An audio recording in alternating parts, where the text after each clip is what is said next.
Yeah, we're back. This is John. It's Paul. And it's Eric.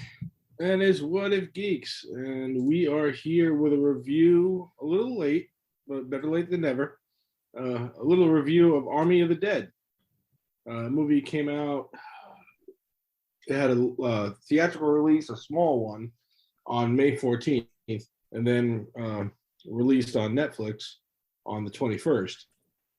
I want to say I watched this shortly after it came out. Like I think I watched it like right away. Yeah, I think both of you said you did, and then Paul was like, "You got to watch it," and then I watched it, and then I forgot I watched it, and you guys asked me again later, and I'm like, "Oh shit, I'll watch it tonight, I promise." And that was funny. Like, shit, I already seen this movie. We went like a month and a half or whatever it was, going, Eric, you gonna watch it? Yeah, I'll watch it. Yeah, I'll watch it. Hey, I already watched this. You son of a bitch. I saw it. I saw a preview on Netflix, and I was like, "That looks interesting." And then, like, my wife and kids are not down for zombie movies, and I was like, "This isn't going to happen." And then they went out of town, and I'm like, "Oh, now this is going to happen." So, yeah, I just watched it when everybody went to sleep because, yeah, same as you. I'm the only one that really gets into the zombies. But so, all right, yeah. So now that we've all seen it, some of us twice. Did you watch it all the way through a second time, Eric, or at what point did you realize I've seen this movie already? I realized it honestly at the opening scene. Okay. I was like, "Oh, this looks so familiar." The car. We'll get to it in a few, I'm sure, but the car scene, I'm like, "Man, this seems so familiar." And then as soon as the crash happened, and I was like, "Okay, all right, yeah, I saw this." All right. So the official synopsis is: after a zombie outbreak in Las Vegas, a group of mercenaries take the ultimate gamble by venturing into the quarantine zone for the greatest heist ever. Budget 70 to 90 million roughly, and a point of contention among some people. The runtime was 2 hours and 28 minutes. Yeah. We can get into that. We can get into that later, but there's a lot of contention on that one. Here's what's interesting.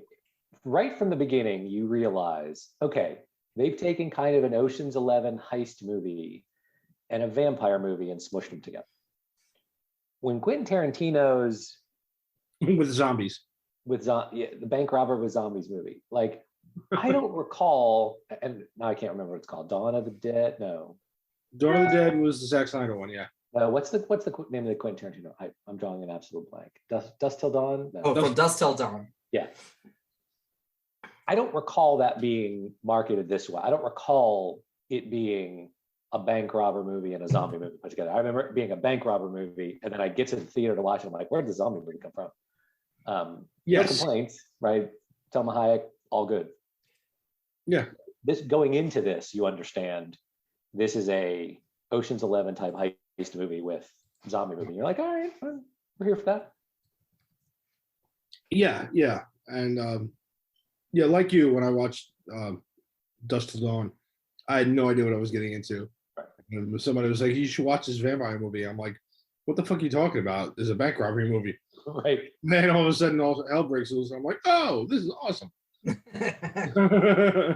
I'm looking at the official synopsis from Dust Till Dawn right now. You definitely would have no clue. Yeah. Yep. I mean, it ends with they decide to stop for a while in a low budget motel. Yeah. The titty twister. Right. Oh God. All right. Yeah. So what else do I want to say about this movie? Eric, you want to run through the cast and crew? Sure. Well, so written, directed, and produced by Zack Snyder. He apparently is all things on this one. As if people don't know, he is, of course, the director for Justice League, Batman v Superman, 300, Watchmen, the original Dawn of the Dead, which this is sort of a spiritual extension of, not really a sequel or anything. And then he's also produced a bunch of DC, or co-produced a bunch of DC movies like Aquaman, Wonder Woman, Suicide Squad. The screenplay for this is done Snyder along with Joby Harold and Shay Hatton Now, Joby Harold's interesting because he was the screenwriter for Transformers: Rise of the Beast, and he's the screenwriter that they picked up to do the Obi-Wan Kenobi series that we're going to see hopefully sometime soon on Disney Plus. So he's got some, I mean, that's not the only things he's done, but just keeping it in the genre. Actors, we got Dave Bautista as the main, or one of the main characters, I suppose. It's Scott Ward.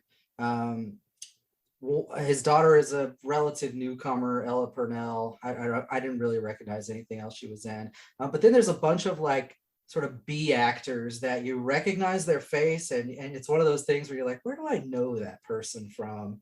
You know, it's like, so like Theo Rossi, he plays like a, I don't know, camp guard or whatever the hell.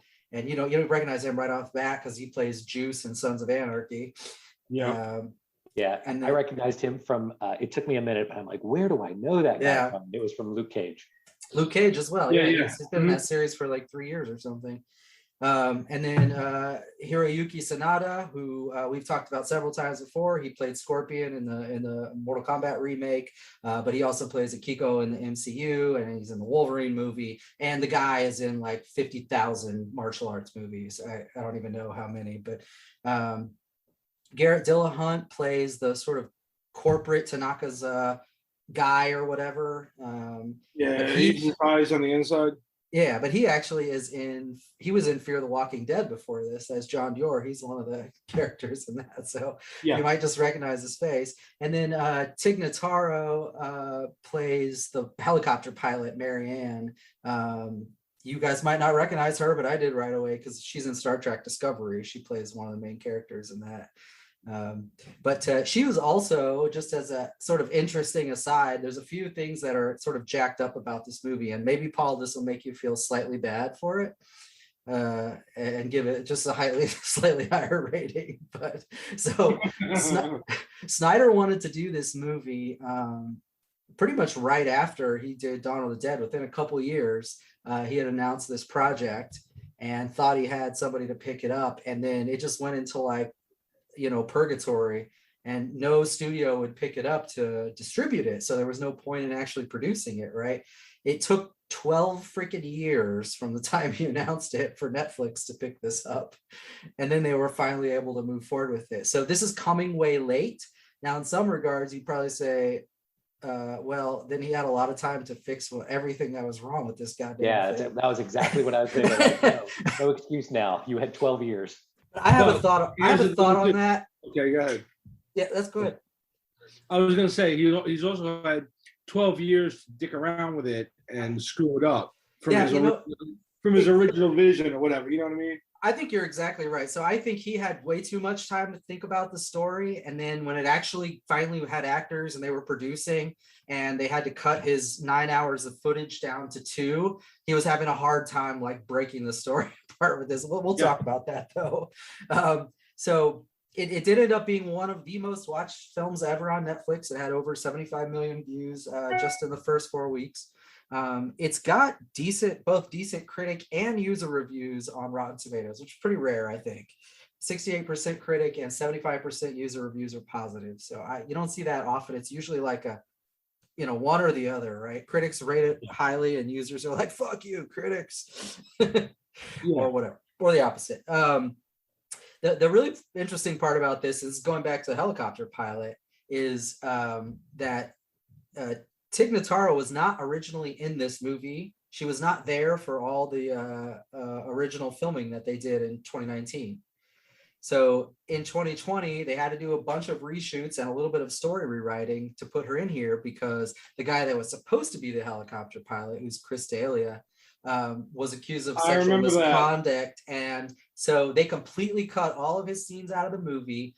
They put Tig in, and in every single instance, they didn't bring the rest of the crew back. If you saw her with other people, which you do in a few scenes, but most of the time she's on her own, but you see her with other people in a few scenes, she's green screened in over the top of Chris. Oh my gosh. I didn't know. Wow.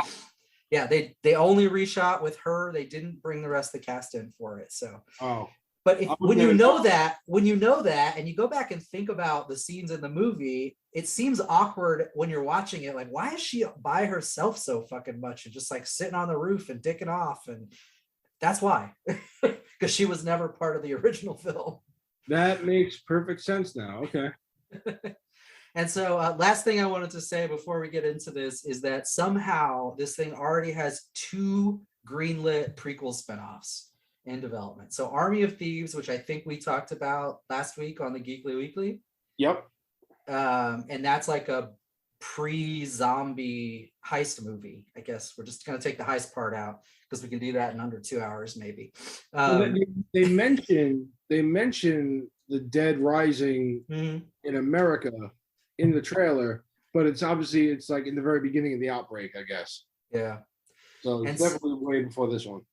Yep. And then there's also an anime series called Army of the Dead Lost Vegas, which almost sounds like it's borrowed from Fallout. But in any case, that's going to be an anime series that's also going to be on Netflix, hopefully released later this year, but there's no official date for it. So,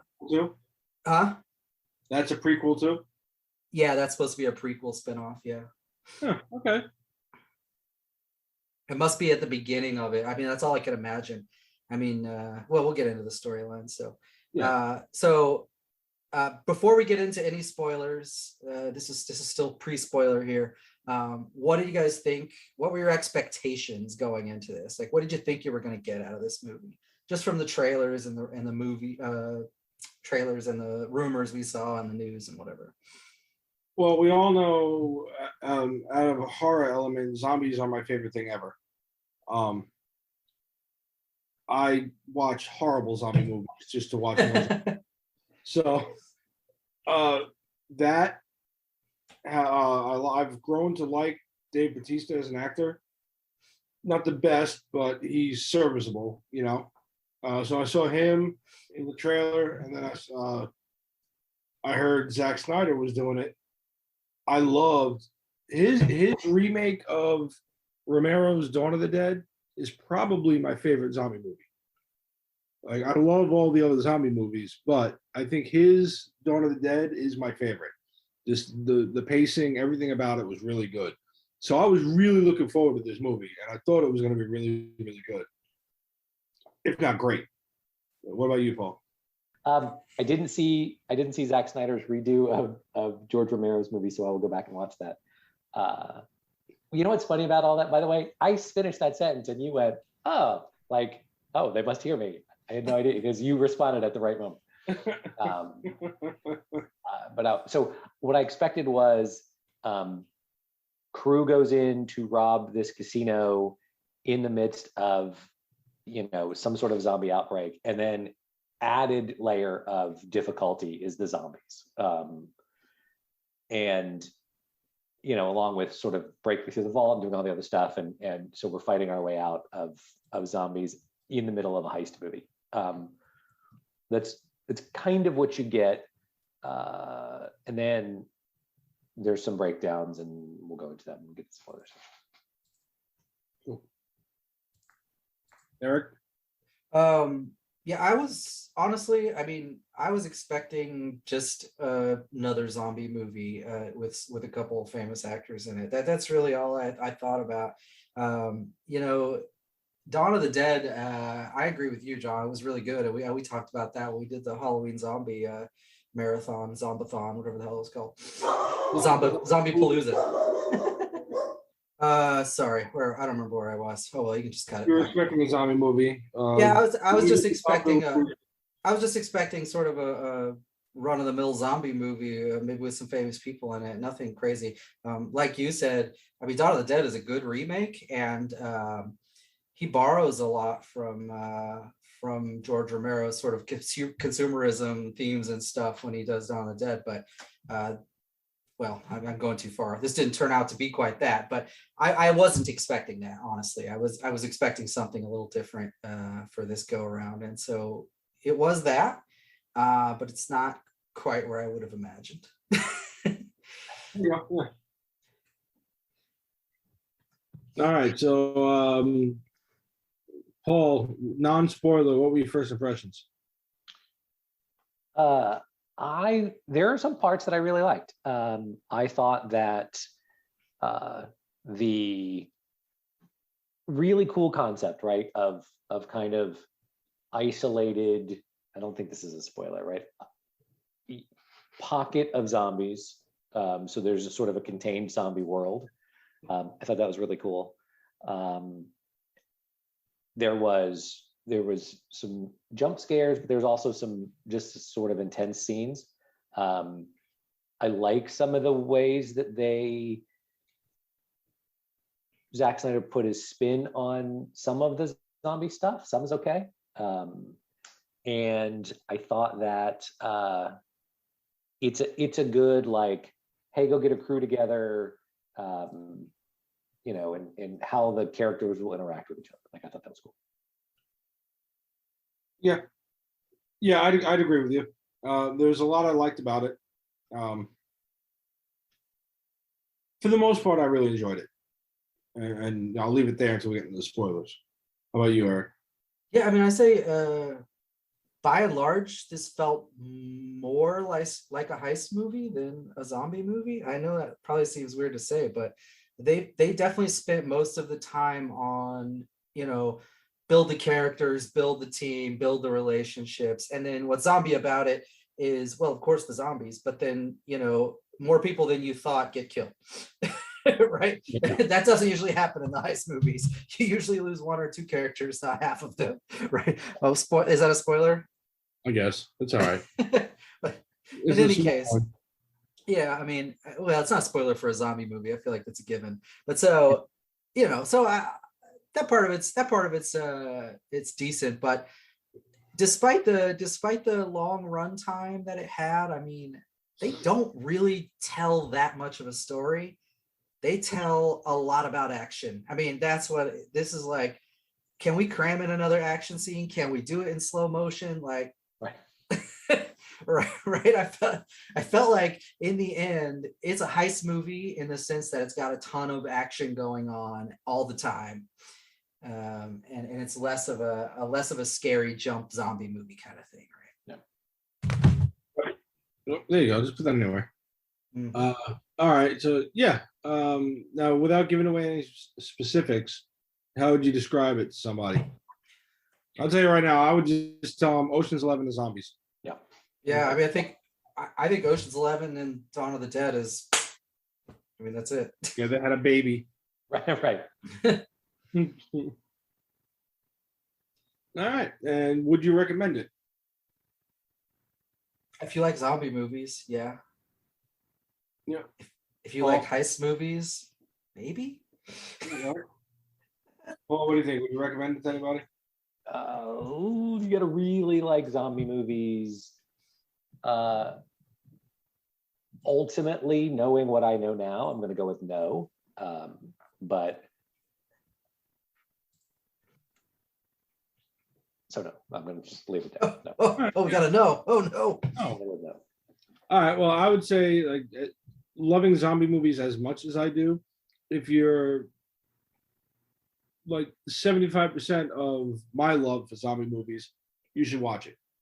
Outside of that, then yeah, if you're not big into zombies or horror, then you can skip it. But if you like zombies, you should watch it. I'd say I'm going to add, but particularly if you like the faster paced action-packed zombie movies like 28 Days Later, that kind of Dawn of the Dead remake, yeah, because there's plenty of that. Yeah, the old school is not really here. No, this is more the new school zombies. All right, so well. All right, so you have a moment. Yeah. To stop our recording. If you haven't watched this yet, go watch it and then come back. Now we're gonna get into the spoilers. All right, you've been warned. Yeah, you've been warned. So I think in light of what we were talking about pre-spoiler, I mean, the first thing you have to say is you can't have a, you know, whatever of the dead movie, zombie movie, without talking about George Romero a little bit, right? So I'd say Snyder has a successful Dawn of the Dead, or a remake already under his belt. I'm not sure that this movie really delivered on that, and it's missing a few sort of the dead elements, which we were talking about a second ago, right? Like George Romero focused heavily on consumerism, right? Apocalyptic consumerism, if you want to call it that. And that was done in the Dawn of the Dead remake, right? That was a clear part of it. This has almost no themes, or at least they don't bother to like take a position on anything or talk about it, right? Yeah, It's because not- each one of Romero's had a different theme. Yeah. That it was underlying, and yeah, this one doesn't. It really doesn't. They take on, or it seems like they're going to take on a couple things. Like when they brought the blonde in, and there's like, oh, she's a coyote bringing people across. I'm like, oh, maybe they're going to go with some, dangers of coyotes bringing people across the border. No, they didn't bother with any of that. They just called her a coyote and went on with it. Yeah. Well, and I agree with you with his Dawn of the Dead. Knowing how much I loved that one, I had higher expectations than were met with this one, and trying to figure out, like you said, okay, he planned on making this 12 years ago. I'm trying to envision this movie because it's Dawn of the Dead. You had, the outbreak, and then, obviously the zombies kind of took over pretty quick a lot of area. But here you've got, at least now we don't know if it's one small portion that's all walled off with them, or if there are multiple areas that like are walled off to protect the humans. You know what I mean? Yeah, I wasn't sure. Anything outside of that. I wasn't sure. Yeah, but I got the impression from the overhead shots and stuff with like the container wall built up and the talk of them nuking Vegas, that they had somehow contained it into that area. Yeah. Which, I mean, they knew the minute the outbreak, even before it even started, they knew. So I mean, it's at least pseudo plausible that they could have got in there and somehow contained it. That was my two questions. Knowing how far back he was making this movie, and we'll get further into it with the evolution that happens. Where does this line up with Dawn of the Dead, if it's even part of the same universe, right? Yeah. And then two, is this just one of multiple pockets of areas that they did the same thing in? Like that was their answer to the zombie apocalypse, was, kind of hoarding them all together in multiple spots to protect humanity. I can envision that, like a bunch of different areas around the globe or whatever, with like little containment areas that have them all in there. How would you do that when the other thing that I thought, the intro, as they're singing Viva Las Vegas, and you see like the typical kind of Vegas, there's a Liberace performer and a guy in a hot tub with two showgirls, right? And there's and he's playing, and so you're doing all this sort of schlocky Vegas stuff, the Elvis impersonators. I don't know how you would corral zombies into a certain place that you could drop containers and keep them in there. Yeah, it was a little implausible that way. And then, but I thought there'd be more, like that would have been cool, like that sort of chick, schlocky Vegas stuff of the vampires. I thought would have been cool. They didn't do it quite enough of that, I don't think. Like it doesn't happen again past that opening scene, right? Like there should have been a Wayne Newton imitator, and done all the things, right? Like have right. All that stuff would have been funny. So I thought that was kind of a loss. Yeah. I mean, on this note with the whole Vegas thing, there is another one that was on Netflix a while ago, and you can find it somewhere on streaming. That was a Vegas zombie movie. It was Steve Niles' Remains. That was probably like two steps down from this, because like you almost don't know any of the actors that are in it. Like you've seen one or two of them, but otherwise it wasn't horrible. But I think he did a little bit more of that. Like you would see like different people in there. Like the I think that whole opening is kind of very similar to what that movie did. What the two movies kind of did something similar, where you had all like the Vegas performers and stuff. Yeah.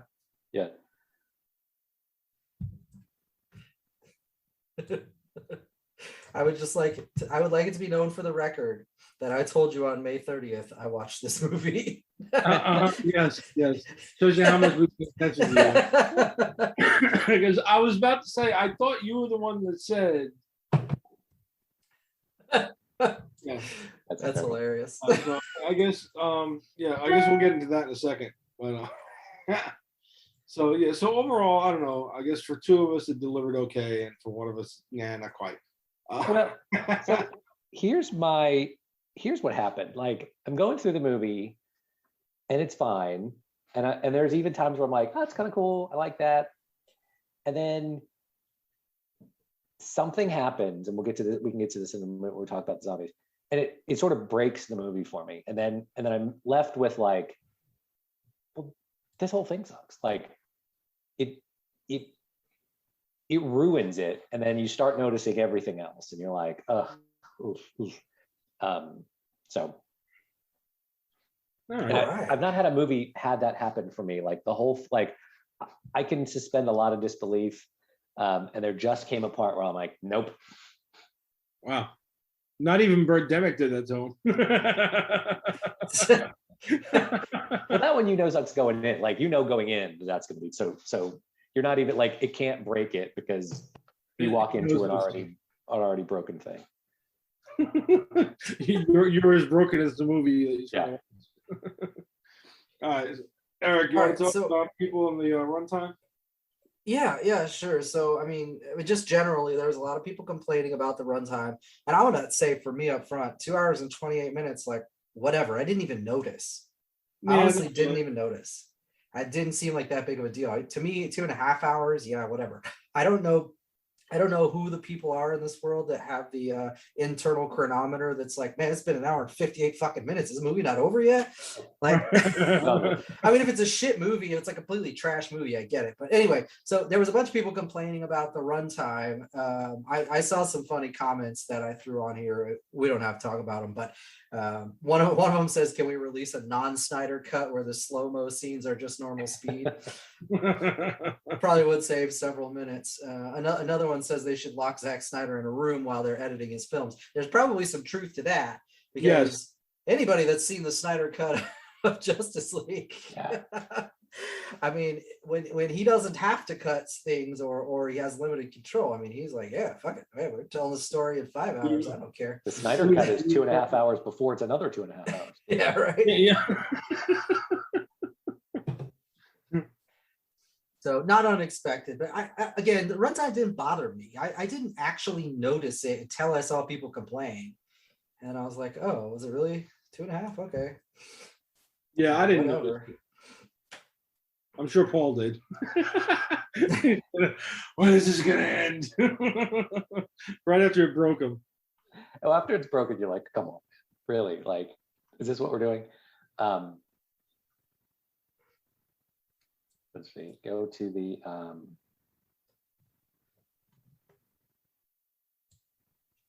we talked about the Viva Las Vegas stuff. Okay, can I address the zombies? Yeah, sure. Yeah, okay. Good. Here's the thing. Jump around now. Here's the thing. I think it is completely acceptable to have slow creeping zombies like George Romero's original Dawn of the Dead. Mm-hmm. I think it's fine to have 28 days later, you said this in the non-spoiler part, the 28 days later rage sprinting zombies. Yep.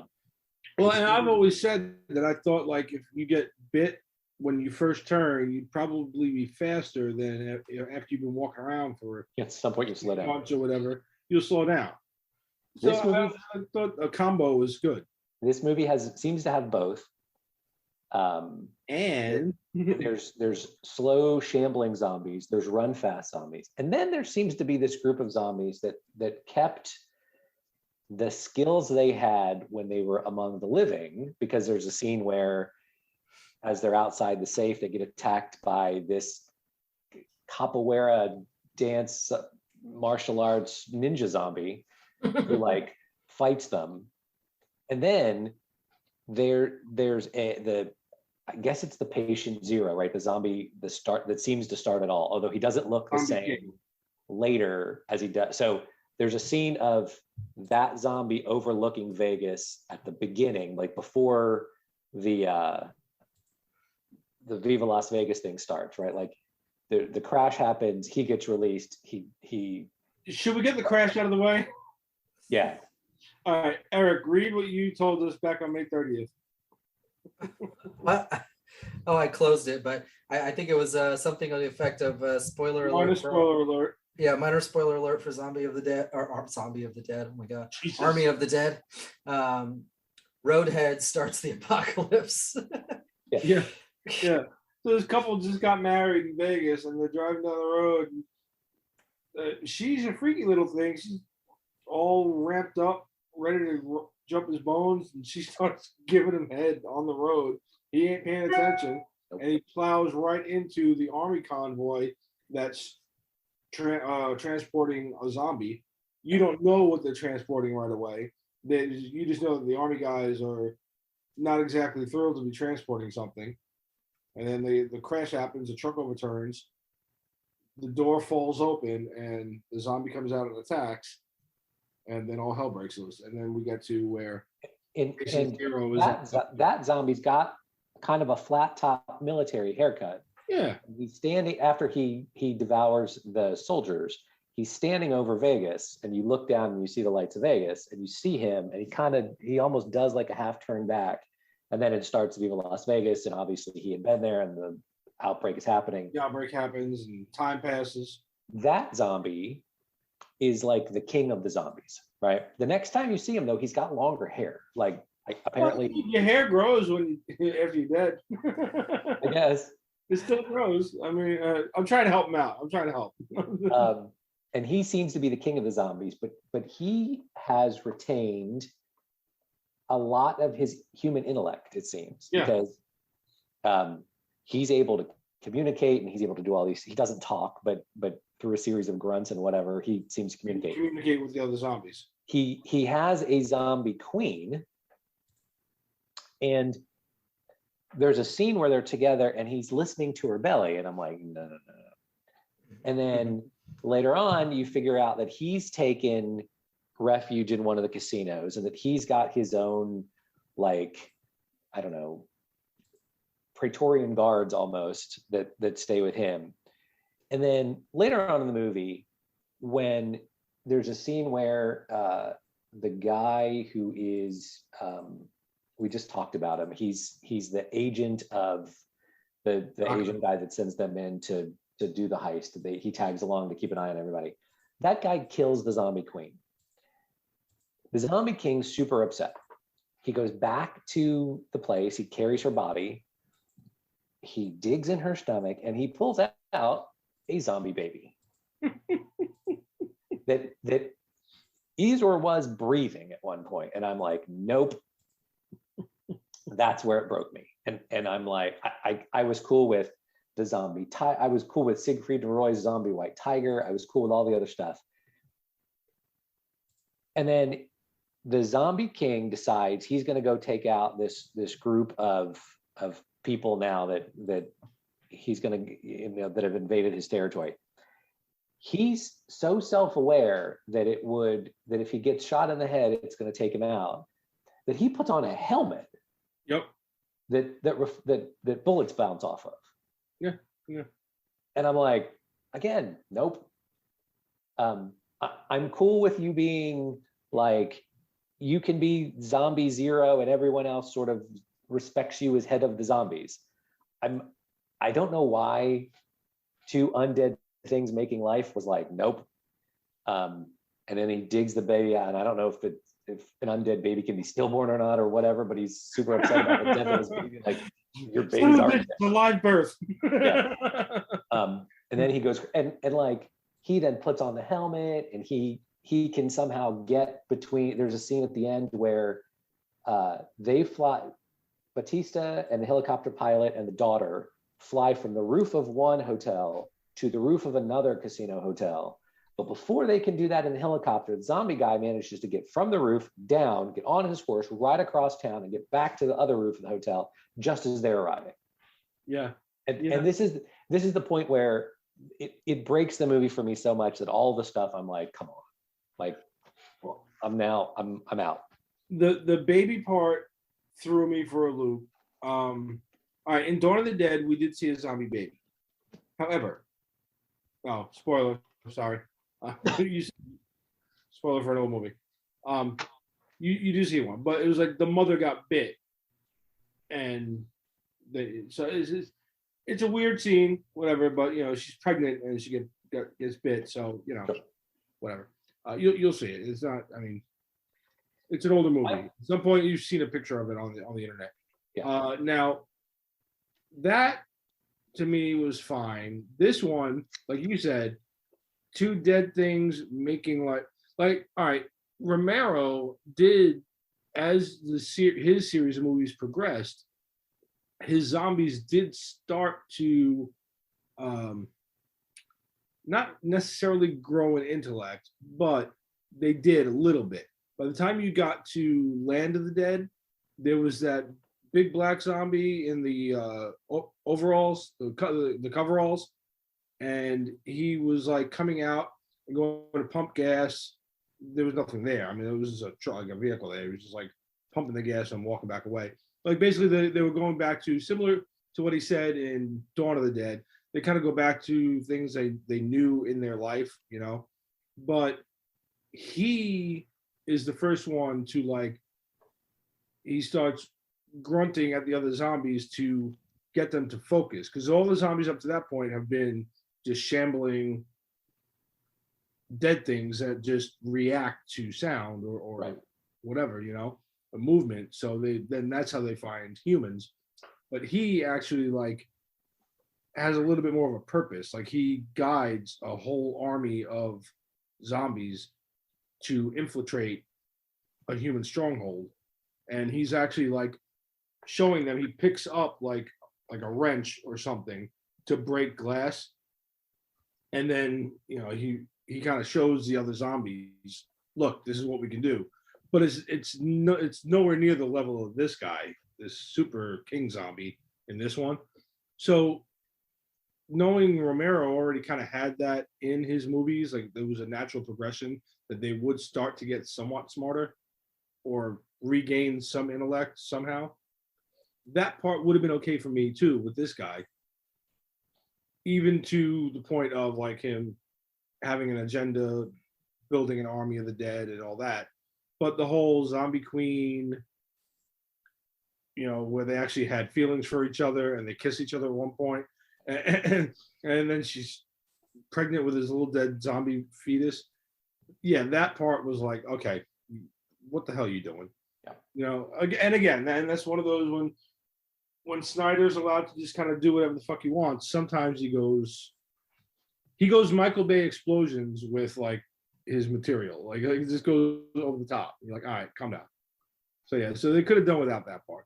It and that's the part. It just I was with it. I was, and then I'm it was weird. It was what the hell's happening? And then I started noticing all the stuff, and I'm on the downhill slide of this. Yep. So yeah, there you go. All right, I'm gonna offer one tiny defense that I thought of while you guys were talking. There's no perhaps Zeus. He is the original, according to the credits. The original zombie guy is Zeus. Of course, he was a human who was experimented on. He was never undead. To make him that way, right? And so when he went down to Vegas, those first handful of people, the army guards who end up being part of his Praetorian Guard or whatever later, and maybe the first handful of people he got to in Vegas, which included 3, I remember from the opening scene, 3 burlesque dancers or something, and it seemed like his queen might have been one of those. True, and it seems like all the ones that he bites are smarter. Yeah, so maybe those people, the ones he got to, only him, were sort of still humanoid in some fashion. But then people they killed and bit down the line, it just got stupider and stupider until it was a shambler. Copies of copies, yeah. Yeah. There's my only possible defense for this. And it's plausible because of what they do in the movie when he bites Juice from Sons of Anarchy. They bring him to the king, and Zeus bites him, and he maintains some of his intellect and everything. So, yeah, all right. Sounds good. Sounds like a plan. It was still, though, you know, all that, the fact that it just took 20 minutes to fucking talk about that is part of the problem with this movie, is that there's a little bit too much shit that they're trying to put into this. Like, it's a high story, we got to pick our team, we got to do a little bit of backstory on all the characters, but also these zombies are like living and they're having babies and there's relationships and there might be like 5 different kinds of them. There's fucking zombie horses, there's zombie tigers. Right. Like, you just don't have time to do all of that in a movie. I mean, in a 2-hour feature film. Yeah. It's a lot to go over. And I'll say and then they're trying to put in like, how does Batista's character relate to his daughter? Like, you don't see her again from the beginning when he has to kill the wife. You don't see her again. But there's no like intermittent story of like, he's gonna call her, but he hangs up and he can't do, like, he's just not mentioned until they're together. And she says some stuff about whatever, like, he and the woman that he recruits, the first person he recruits to be part of the crew, Maria. Yeah, like, they don't ever establish that they had a relationship. Certainly I feel like they were trying to put her up as the potential love interest. Yes. Yeah. But they don't, you're right. They don't explain it. We're trying to get all this other stuff, but we just don't get that sort of basic kind of that character development. Yeah. Well, he tried to spend some time character developing zombies, so you had to give it up. All right, so speaking of Batista killing his wife, Eric, I love your note here. Batista crying after he had to kill his wife. Does he have emotional depth as an actor? So it's not. I don't know. Yeah, so it's not even just this scene, but like what Paul was just talking about, where he's kind of like trying to relate with his daughter in some parts, and he's sort of like this. I mean, they put him out there like a little like giant teddy bear thing, right? I mean, that's kind of how they, you know, like, and he cares a lot about his family, and he regrets whatever happened, and you know, he didn't want to kill his wife. There's a scene where he stabs her in the head and then starts crying where he's holding her dead body. But I mean, the whole thing, they try to give him some emotional depth, and I think it works for the character. But for Batista himself, I was kind of like, yeah, no. You should be up in a ring screaming at people, not what the hell is this? Yeah. He's definitely no Dwayne Johnson. Yeah, I mean, the fact that he plays the emotionless Drax in MCU is kind of perfect. Yep. Yep. All right. So yeah, I don't know if I could really buy into that, but they did get to do some interesting things with this because they had the smart zombies, you know, like negotiating with zombies. Definitely never been done before in a zombie movie that I can never remember. Like, oh yeah, we're just gonna kill this guy or shoot this guy and let the zombies take him. It's like our passage right here. Yeah. But then it's weird because they do that, and then I think one of the characters says, "Do you have to do that every time?" And she goes, "No."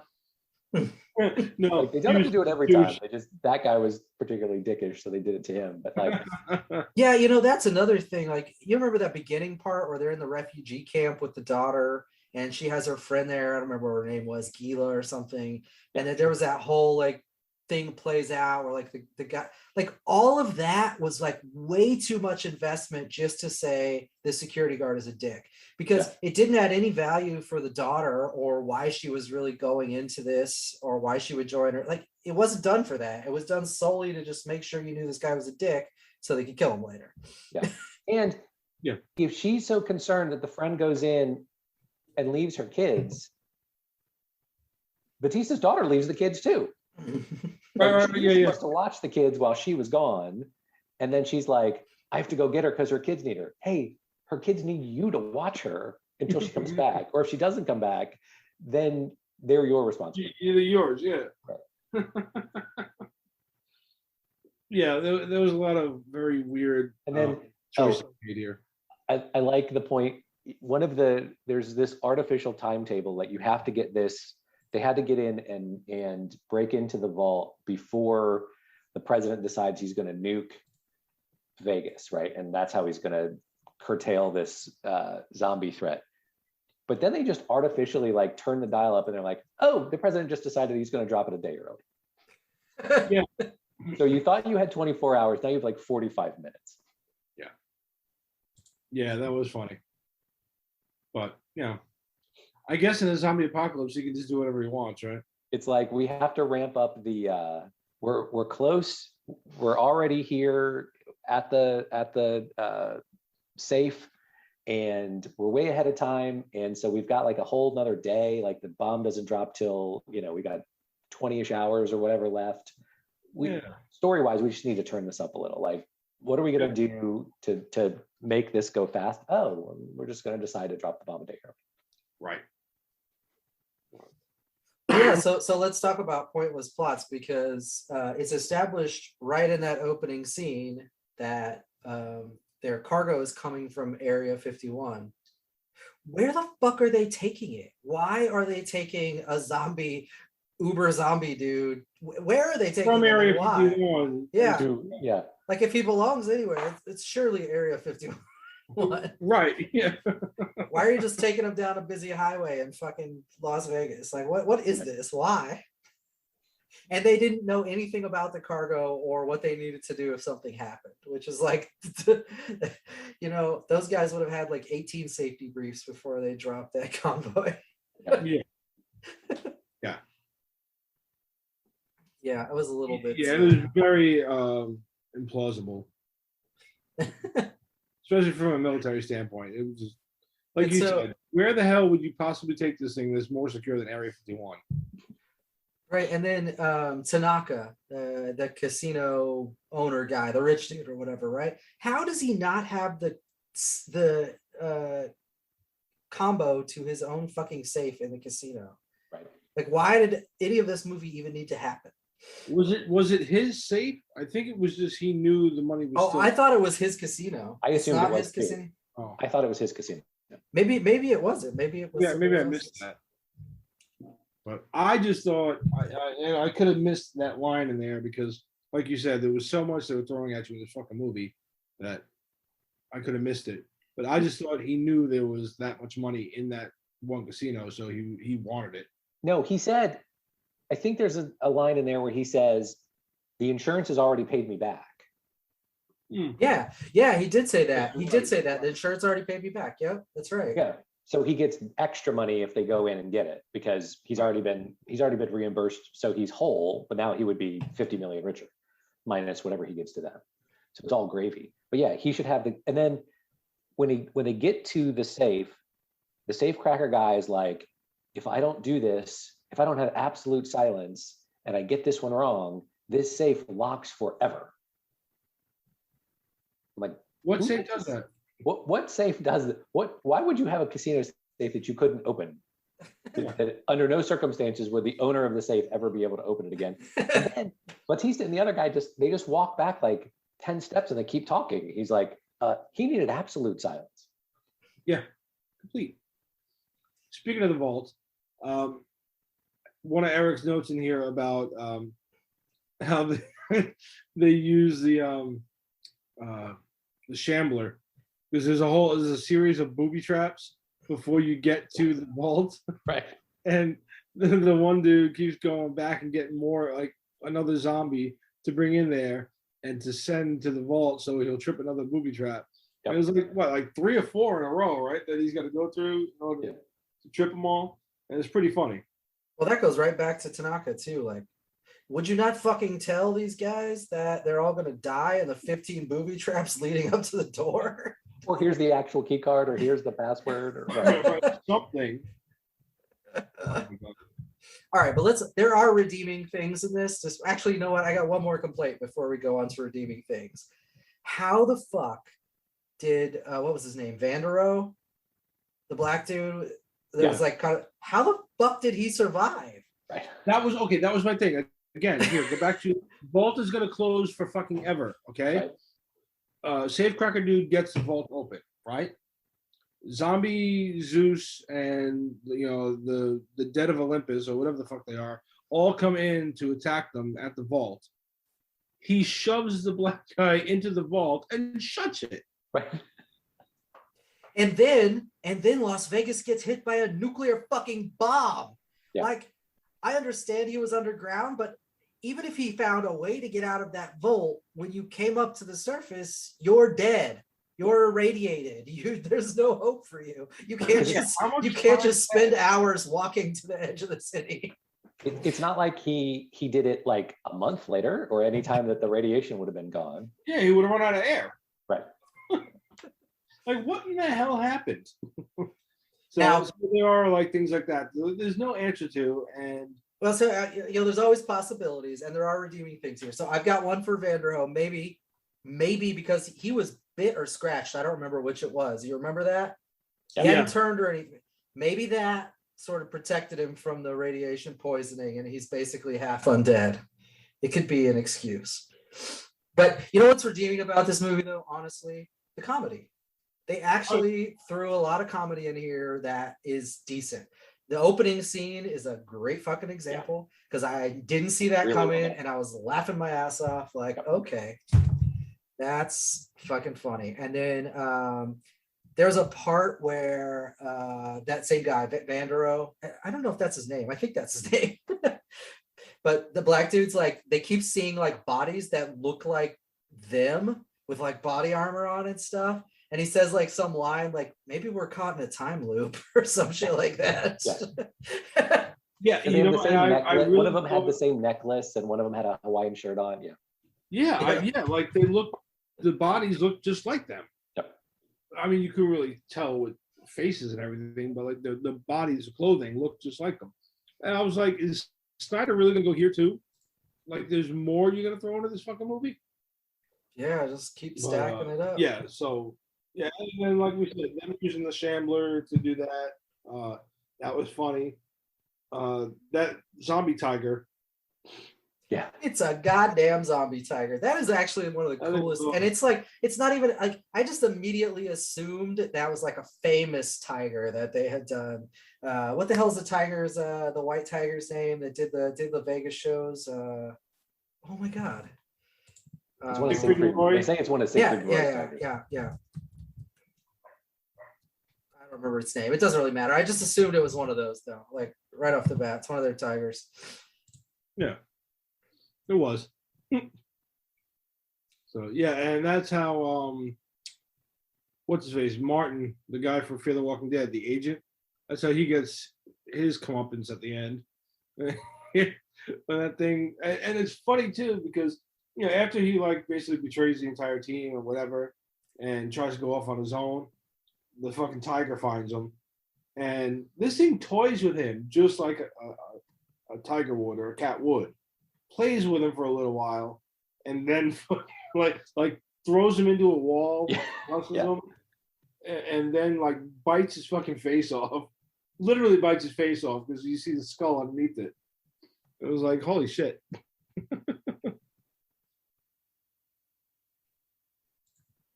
So there's some redeeming things about it. It's not all bad. That's all I was trying to say. Tig Notaro, she actually gets Tig Notaro. She actually gets a bunch of funny little one-liners on the roof. If you can get past the awkwardness of her being by herself on the roof like the whole movie, and it just keeps cutting back and forth. Yeah, she does. She's got a lot of funny lines in this movie, and just her overall exasperated nature about everything. Yeah, it's like of course, like you knew, like you could tell right away she was like his longtime ally, right? That is gonna come help him, but she's gonna give him a hard time the entire time. She's gonna just be like, no, I don't want to do this. Okay, you're paying me, fine. And she even tells him, she's like, if you're not on that roof, I'm out. She's like, see you later. Yeah. She's like, I'll leave your ass here. And so she does really good in this movie. I liked her. What else we got? I don't know. I don't know that I have much more to say about it. You guys kind of made me think that it's worse than I remembered it being, actually, with all this chatter. I feel like I might go watch it a third time just to make sure. I'd watch it again. Probably take a little while. Probably wait until like the fall, and then I'll go back and it'll be enough time between then and now to watch it again. But yeah, I mean, like overall, I liked it. I liked it a lot. Like Snyder, stay the hell away from zombie babies, and then I think we're okay. I think you would have kept a lot more fans interested then. We're gonna see what he does now. I mean, two prequel series. I'm a little bit. I'll give him another shot with the with what's new, Thieves of the Dead. What's the new thing? Army of Thieves. Army of Thieves. That looks like just a pure heist movie, though. Yeah, it doesn't look like anything else. Which is weird, and the fact like it got greenlit quick. This movie came out in May, and they already filmed a lot of it because they've already got a trailer out. Yeah, I mean, Zack Snyder. Zack must have been working on both at the same time.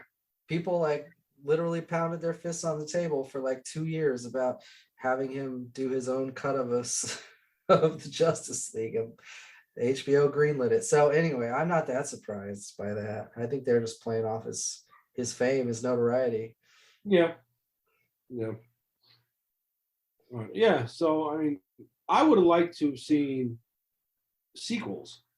Like I missed the days of like when you got Night of the Living Dead and then Dawn of the Dead and then and even God help me, the first few Return of the Living Deads, well, they're incredibly campy and silly. I like when you get sequel after sequel, almost like if they can find, and it can be Snyder, if they can get a guy like him. Again, just stay the hell away from the zombie babies and weird shit like that. But you can get intelligent zombies. You can have an entire war of the dead. That'd be the next one, right? But sequelize it and keep going. It'd be fun to do something like that. And Netflix has got the cash for it. They can do it, but I don't know. I mean, the prequels are all right, but to me, a prequel to a zombie movie is kind of silly. You want to see how things progress, Mm-hmm. or how things break down, not progress, I guess, because all of society is just breaking down. Regress. I guess, regress. Well, then I guess you got like 10 seasons of The Walking Dead to watch that kind of shit. So, but whatever. I don't know. All right, so we got anything else? Final points on this movie? I wanted to like it, and I was in there, and then zombie baby broke it for me, and then I saw all the other, and I was actively overlooking the other stuff, like how is Dave Bautista so accomplished with weapons and tactics and everything else, with no clear backstory that he's in the service or special forces or something else? They just show him they do this scene where everyone sort of holds up this picture of them before the outbreak of what they were, and it's just him in like this Christmas sweater, like this ugly Christmas sweater with his wife and his daughter. So you think like maybe he's just a regular dude, and then he's jacked beyond belief and good with the guns and like knows all the stuff, and you're like, why do we not understand who this guy? Like, so I actively looked past it all, and then the baby breaks in, and I'm like, oh yeah, like they didn't do that, and they didn't do this, and you just see I saw all the cracks. Yeah. All right. Yeah, I'd agree with you. The zombie baby almost broke it for me, but I got past the stillbirth and I was able to to enjoy it mostly. Again, not my favorite zombie movie, but definitely better than some of the ones I've watched. Eric? Yeah, I think I'm with your last statement. I mean, it's very much an action movie. There's plenty of zombie killing. If you like zombie movies and particularly headshots, because there's like 500 of them in this movie, I mean, you're probably going to enjoy it. If you're looking for a story or something, I mean, Yeah, there's about 18 different stories in here, but you're getting one paragraph out of each of them, not a completion. So Right. You're getting the cliff notes of every one of those stories. yeah, exactly. And you're gonna have to wait 2.5 hours till you get through them. That's right. All right, sweet. Well, there you go. If you like zombie movies, go check it out. Let us know what you think in the comments down below. Tell us how bad Zombie Baby pissed you off or whatever. Smart zombies are not your thing. Let us know if you liked it or you didn't like it. Where do you fall? So like, subscribe, ring a bell. Hit us up at whatifgeeks.com, whatifgeeks@gmail.com, Facebook, Instagram, Twitter, and we will catch you next week. Good night, Tony. Good night, Zombie Baby. Forever? Maybe. Oh, wow. You stole Eric's thunder. Good night, Juice. Forever. Forever. Yeah, forever.